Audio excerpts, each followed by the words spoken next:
Ya, saya mau bertanya tentang penyaliban, Bang Suma. Iya, silakan. Ya, ada 3 pandangan proses penyaliban Isa Al-Masih. Kalau dalam keyakinan saudara-saudara Yahudi, penyaliban Isa Al-Masih itu dilihat salah satu tindakan yang dilakukan karena Isa Al-Masih dilihat sebagai pembawa keonaran pada saat itu dalam konteksnya, karena mereka melihat bahwa Isa Al-Masih datang untuk memberitakan hal-hal yang menentang keagamaan orang-orang Yahudi pada saat itu, sehingga mereka berusaha untuk menyalibkan. Itu yang saya tahu. Terus kalau dalam keyakinan saudara-saudara Kristen, penyaliban Isa Al-Masih itu adalah bagian karya penyelamatan Allah, penebusan dosa. Dan kalau dalam keagamaan Muslim, mudah-mudahan saya tidak salah, penyaliban Isa Al-Masih itu adalah salah satu bentuk Allah mengasihi Isa sendiri, sehingga ada seorang yang diserupakan dengan Isa Al-Masih menggantikan Isa Al-Masih, sehingga belas kasih Allah itu hadir di dalam kehidupan Isa Al-Masih dan dia diangkat secara hidup-hidup. Jadi penyaliban yang terjadi itu dalam konsep Islam adalah orang yang diserupakan, kurang lebih seperti itu. Nah, pertanyaannya ialah, dari ketiga pandangan agama ini tentang penyaliban, Bang Suma, mereka memiliki ayat atau dalil yang menguatkan bahwa ajaran mereka itu benar. Contoh kecil misalnya dalam kekristenan ada ayat-ayat yang menceritakan tentang Yesus itu disalib di kitab Injil.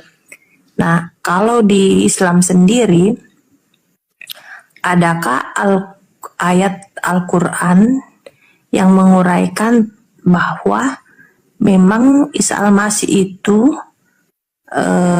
digantikan oleh orang yang menyerupai dia sehingga penyaliban itu terjadi?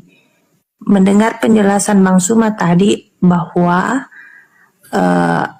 apa bedanya Al-Quran dengan hadis, dari pertanyaan saudara yang saya lupa namanya tadi yang turun itu, bahwa hadis itu memperlengkapi Al-Quran, menjelaskan Al-Quran seperti itu.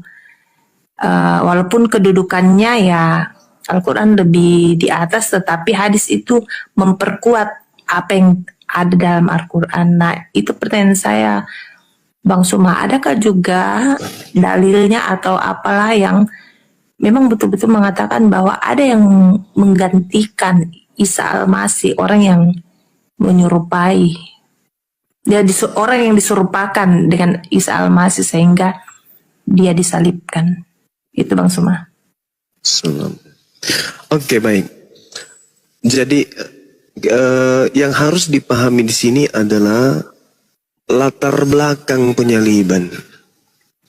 Jadi penyaliban itu bukan sesuatu yang diatur oleh Allah dan juga bukan sesuatu yang dipersiapkan oleh Allah. Enggak. Itu disebabkan karena adanya makar. Makar yang dilakukan kemudian oleh orang kafir, orang-orang Yahudi yang ingkar kepada Nabi Isa alaihissalam.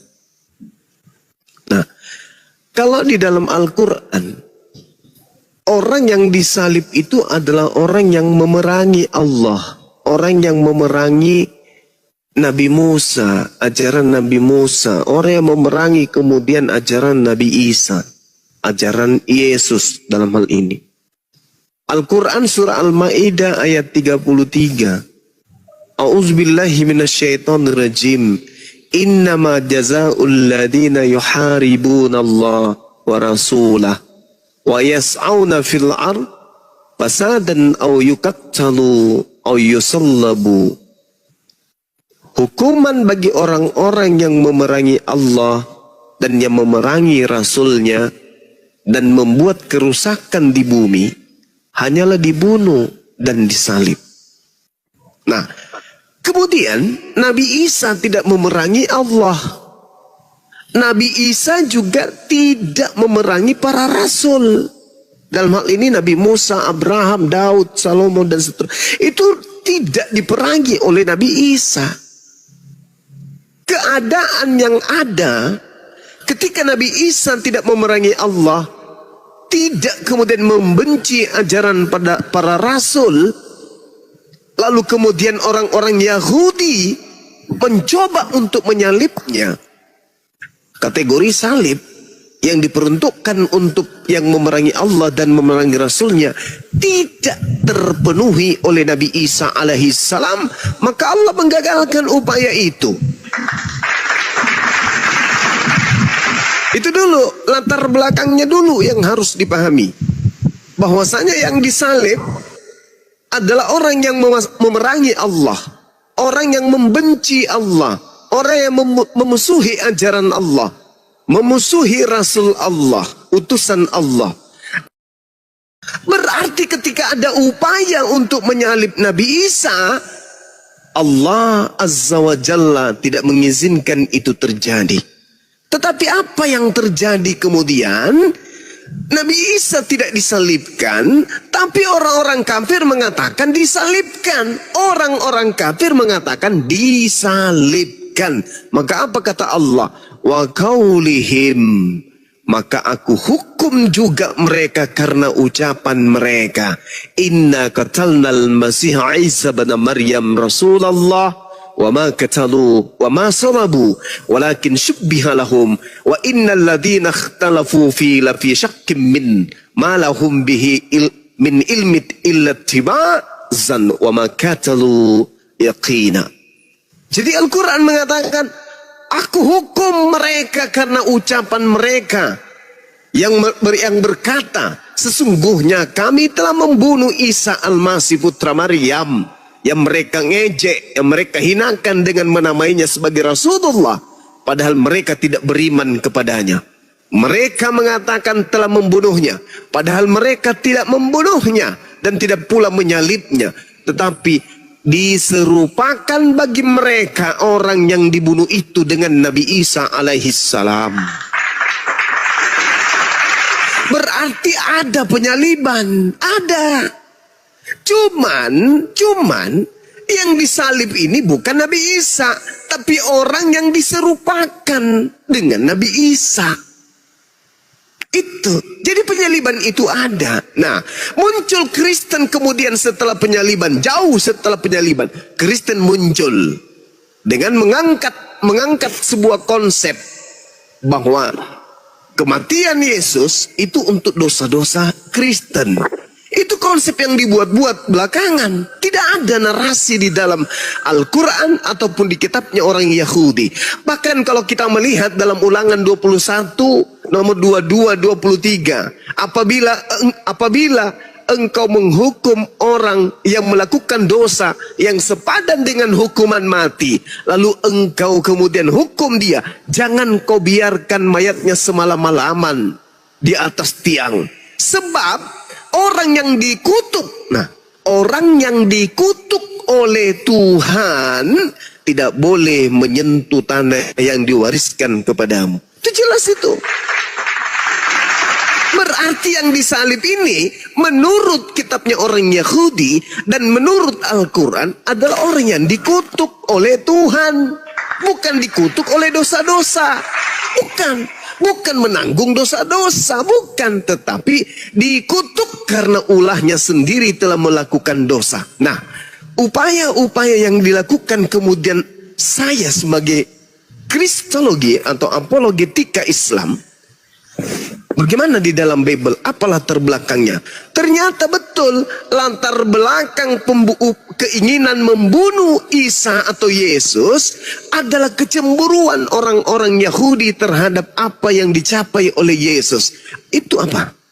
Membangkitkan, bermujizat, bernubuat, mengusir setan, menyembuhkan orang buta, menyembuhkan orang lumpuh, orang kena penyakit sampar dan seterusnya, orang kerasukan setan disembuhkan. Membuat kemudian orang Yahudi ini takut orang Yahudi ini Yesus kalau dibiarkan bahaya. Dia bisa mempengaruhi orang. Bahkan tertulis dengan jelas di dalam kitab Lukas 23 nomor 2. Di situ mereka mulai menuduh Yesus. Mereka berkata, kami dapati Yesus ini menyesatkan menyesatkan masyarakat. Yesus menghasut orang supaya jangan membayar pajak kepada kaisar. Sebab katanya ia adalah Kristus, seorang raja. Itu kata orang-orang Yahudi. Yesus menghasut orang lain untuk jangan membayar pajak. Nah, kalau sampai orang banyak terhasut untuk tidak membayar pajak, coba Anda baca di dalam Yohanes 11. Apa yang terjadi di sana? Orang Roma akan datang merampas tempat suci kita dan merampas bangsa kita. Kalau banyak orang menjadi pengikut Yesus. Nah, supaya itu tidak terjadi, apa yang harus kita lakukan? Kata imam kepala. Maka imam kepala kemudian bernubuat. Apa katanya? Tahun ini juga aku Kayapas bernubuat bahwa Yesus harus mati demi bangsa ini. Yesus harus mati demi bangsa Israel. Karena kalau Yesus tidak mati, orang Roma akan datang merampas tempat mereka dan merampas bangsa mereka. Itu yang terjadi, yang menjadi latar belakang penyaliban terhadap Yesus. Tak ada unsur dosa, tebus dosa, bla bla bla. Itu tak ada. Tak ada sama sekali. Itu nanti muncul di meja Kristen, di mimbar gereja baru muncul konsep doktrin seperti itu. Kalau di Islam, karena mereka membenci kepada Nabi Isa alaihissalam, mereka kemudian membuat makar. Perjanjian lama jelas, yang disalib adalah orang yang dikutuk. Di Al-Quran juga demikian. Orang yang dikutuk, orang yang dimurkai disebabkan karena mereka membenci Allah dan membenci utusan-utusan Allah. Itu jelas itu. Jadi kalau ada penyaliban, ada disalib. Betul, ada yang disalib. Tetapi bukan Nabi Isa. Karena Nabi Isa tidak memenuhi syarat untuk disalib. Bahkan kalau Anda lihat di dalam Matius 26, Matius 27. Gubernur pada saat itu, Gubernur Pilatus mengatakan, saya tidak menemukan kesalahan sedikit pun terhadap Yesus. Mereka menyerahkan untuk disalibkan. Ngotot mereka karena dengki. Bukan karena dosa. Bukan karena ingin menebus dosa waris. Oh, dosa kami sudah dibuatkan akan dihapuskan oleh oknum yang bernama Yesus. Oh, kami ini ahli Taurat. Kami ini adalah orang Farisi. Kami orang terpelancar. Saya imam kepala loh. Di dalam kitab saya mengatakan orang ini harus mati demi dosa-dosa saya. Tapi tidak sama sekali. Matius 27:18 Pilatus berkata, mereka menyerahkan Yesus untuk disalibkan karena dengki. Bukan karena mau selamat dari dosa. Bukan karena ingin ditebus dari dosa waris. Tak ada. Itu hanya karangan-karangan gereja yang muncul belakangan. Saya kira begitu. Silakan. Oke, terima kasih Bang Suma. Sama-sama. Oke, pertanyaan berikutnya Bang Suma. Boleh? Sebelum saya turun. Boleh Bang Suma? Iya, silakan. Iya, banyak teman-teman Kristen mengatakan bahwa seorang nabi itu, ini menurut pendapat mereka, seorang nabi itu tidak datang dari bangsa Arab, tetapi datang dari salah satu keturunan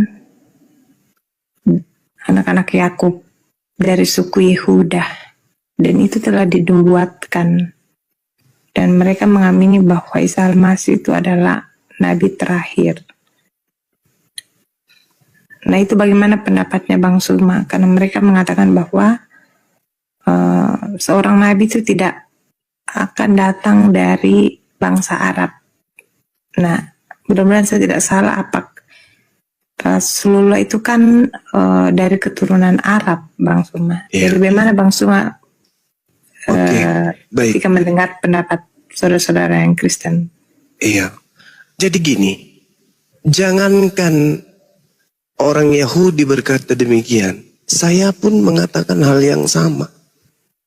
Bahwa Nabi yang diutus kepada Bani Israel itu adalah Nabi yang berasal dari kaumnya sendiri.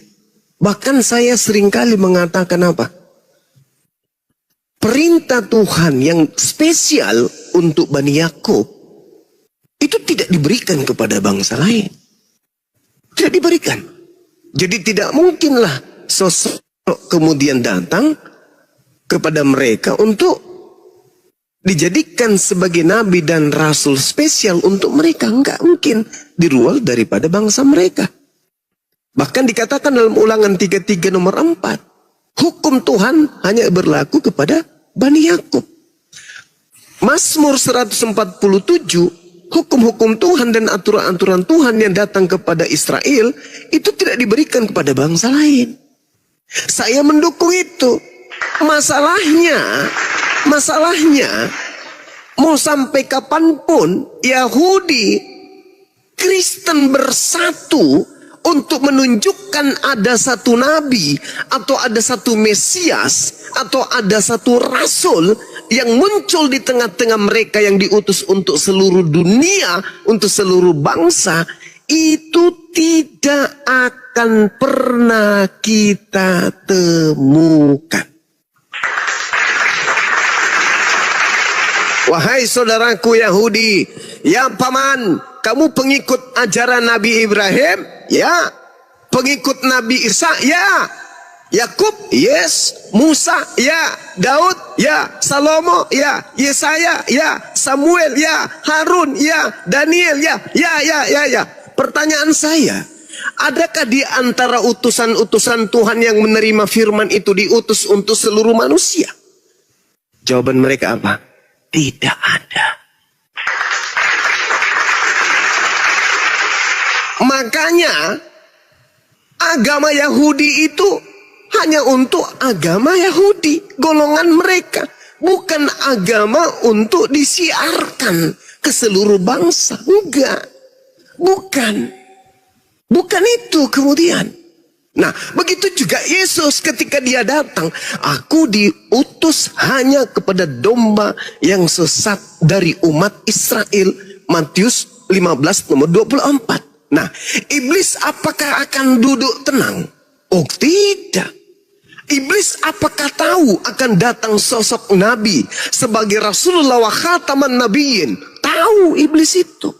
Lalu iblis ini apakah tidak membuat pasukan, tidak membuat kerajaan, tidak membuat tahta di atas muka bumi ini untuk melawan sang rasul penutup, sang nabi penutup untuk melawannya? Oh, pasti. Iblisnya pasti membuat tahta yang sangat kuat untuk melawan akan datangnya sang penutup para nabi. Maka dibentuklah dinul Kristen. Sederhana untuk memahami itu. Ketika kita tanya, Kristen memiliki konsep 3 dalam 1, 1 dalam 3.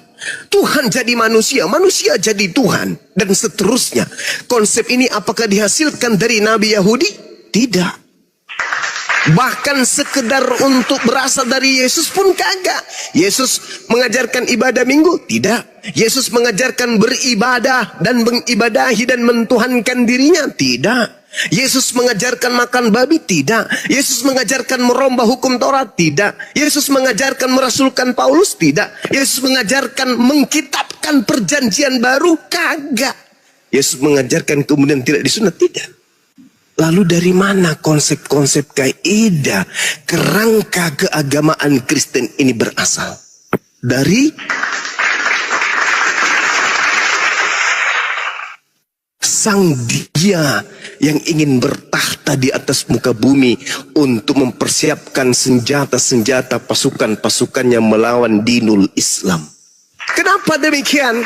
Karena baginda Rasulullah Muhammad sallallahu alaihi wasallam sudah diterangkan di dalam kitabnya orang Yahudi, Kejadian 49 nomor 10. tongkat kerajaan tidak akan beranjak dari Yehuda, ataupun lambang pemerintahan dari antara kakinya tidak akan berpindah sampai dia yang datang berhak atasnya, yang kepadanya akan takluk bangsa-bangsa. Siapa itu? Bagaimana mungkin Yahudi bisa menaklukkan bangsa lain, sedangkan ajaran Yahudi bukan diperuntukkan untuk bangsa lain? Yesaya 31 sampai 36. Aku akan mengadakan perjanjian baru dengan Bani Israel dan Bani Yehuda, yaitu aku akan memasukkan hukum Taurat ke dalam batin setiap Bani Israel. Mana seruannya kemudian kepada Bani Israel? Wahai Bani Israel, ajarlah seluruh dunia untuk mempertuhankanku, untuk melakukan hukum-hukumku dalam hukum Taurat. Ada? Tak ada. 2 hari sampai kiamat, sebelum kiamat itu tidak akan pernah ditemukan. Makanya Yahudi itu tidak pernah mensiarkan agama Yahudi. Kenapa? Karena mereka tidak bisa menaklukkan bangsa-bangsa. Tak ada perintah untuk menaklukkan bangsa-bangsa. Yesus pun demikian. Tak ada perintah Yesus untuk menaklukkan bangsa-bangsa. Stop Bang Suma, kamu bohong, kamu bullshit. Kenapa bisa Paman?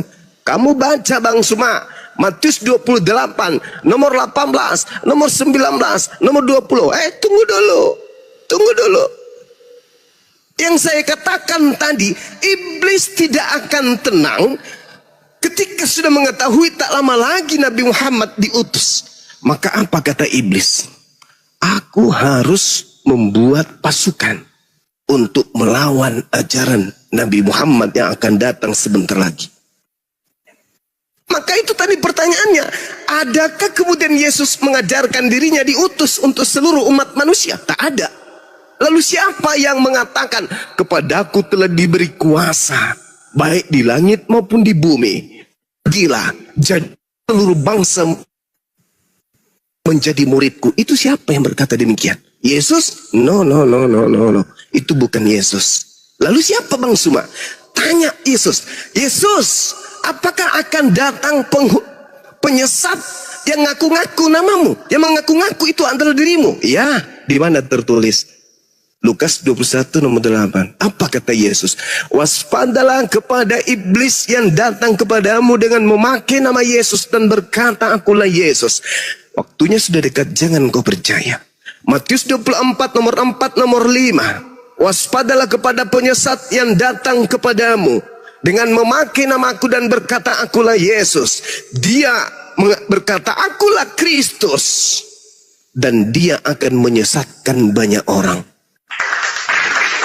Mana banyak orang yang disesatkan itu? Islam gak mungkin. Nabi Muhammad tidak pernah bertemu dengan oknum yang mengaku, akulah Yesus, wahai Nabi Muhammad. Pergilah ke seluruh bangsa, wahai Nabi Muhammad. Jadikanlah seluruh bangsa menjadi pengikutku, wahai Nabi Muhammad. Tidak pernah ada Kristus atau Yesus datang mengaku demikian kepada Nabi Muhammad.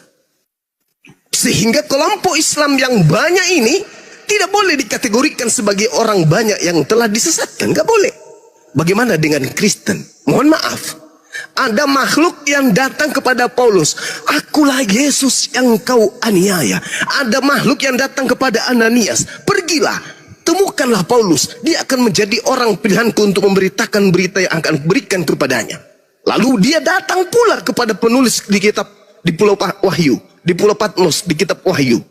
Akulah Yesus, keturunan Daud, tunas Daud, sang bintang timur, gilang gemilang. Pergilah, jadikanlah seluruh bangsa menjadi pengikutku. Akulah Alfa dan Omega. Pertanyaan saya, kalau di Nabi Muhammad tidak ada sosok yang datang mengaku Yesus, sayangnya di Paulus dan penulis-penulis Bible ada sosok datang mengaku menjadi Yesus. Dan orang banyak yang disesatkan itu kebetulan sekali komunitasnya bernama Kristen. Saya mau menolak ini, tapi tidak bisa, karena Bible yang menyatakan.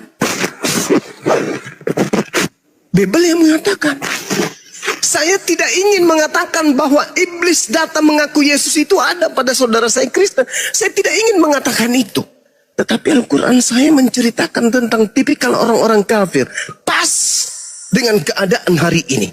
Dan lagi-lagi Bible pun menerangkan ciri-ciri daripada Yesus palsu itu terpenuhi oleh dia yang telah mendirikan agama Kristen. Dan iblis ingin supaya manusia itu tidak punya aturan sama sekali.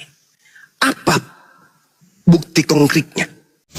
Masya Allah, sangat luar biasa pemaparan dari kedua belah pihak, sehingga membuat dialog ini semakin lebih menarik. Sahabat beriman yang dimuliakan Allah, tetaplah di channel ini, karena dialog ini belum selesai, dan masih banyak lagi hal-hal menarik yang akan kita dengarkan bersama. Selamat mendengarkan. Ketika Adam dicipta, hanya ada satu perintah dari Allah. Jangan kau makan buah ilmu pengetahuan. Satu perintah ini pun digugurkan oleh iblis. Dengan kata lain, iblis menginginkan kebebasan terhadap manusia agar manusia itu tidak terikat oleh hukum-hukum Tuhan. Bebas, bas ayatnya binatang. Begitu kemudian Yesus datang, Nabi Musa datang. Ini nggak boleh, ini nggak boleh, ini haram, itu haram, ini nggak boleh kau lakukan, ini perlu untuk kau tinggalkan. Iblisnya mengatakan apa? Segala sesuatunya halal bagiku. Tidak ada yang haram. Yang masuk ke mulut tidak ada yang haram. Yang keluar di jamban itulah yang menajiskan. Na'udzubillah summa na'udzubillah. Siapakah beliau ini yang telah mengajarkan satu konsep? Nah, ini kembali kepada pesan Yesus. Waspadalah kepada Yesus palsu yang datang kepadamu dengan memakai namaku dan berkata akulah dia. Waktunya sudah dekat, jangan kau percaya. Bahkan lebih lengkapnya lagi uraian itu muncul di Matius 24 nomor 23, 24, 25, 26, 27. Subhanallah. Jadi saudari, saya menjelaskan berdasarkan dua data, Al-Quran dan juga Bible. Tinggal saudari renungkan, di mana Yesus pernah mengaku datang kepada seseorang dan seseorang itu banyak memiliki pengikut. Coba Anda lihat di dalam Matius 23 nomor 15, celakalah engkau wahai ahli Taurat, orang Farisi, orang munafik, engkau menjelajahi daratan, kemudian menyeberangi lautan, mentobatkan orang. Setelah dia bertobat, kau jadikan dia orang neraka dan 2 kali lebih jahat daripada engkau sendiri. Siapa orang Farisi, siapa ahli Taurat yang menjelajahi daratan, menyeberangi lautan, mentobatkan orang dan pengikutnya separuh penduduk bumi? Itu siapa?